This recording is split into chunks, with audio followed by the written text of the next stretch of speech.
So can the Israeli forces can they really destroy Iran's nuclear infrastructure completely? Right. What I was reading somewhere, someone was this was a Western intellectual was saying that it can be very difficult. Besides the resources, that you might need more resources and that it might take a lot of work. But the fact that you may destroy the infrastructure, but there is also human capital. There are skills, and for sure there could be more people inside Iran who still know how to,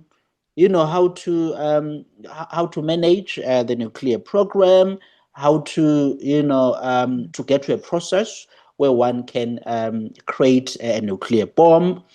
So it's difficult to crush the knowledge of the people, right? So you can crush the physical infrastructure with the nuclear sites, but crushing the knowledge and skills, that might be more difficult. And it could happen that in a month or a year or two or so, this process begins again from Iran of being in a of the efforts to build a nuclear weapon. How to respond to that? Well, I think that's a very good question. First of all, I think this has woken up the international community. And as the German Chancellor Merz said yesterday, he said Israel is doing the dirty work for us. And Yeah, Iran I will saw way that. past the threshold or the nuclear safeguards as backed by the IAEA. They gave their report last week, which is why we acted so quickly. So I think even if we aren't able to destroy every vestige of the Iranian nuclear program, we can certainly set it back decades. And we might get to the point where the international community are going to have to decide, are you a Churchill or are you a Chamberlain?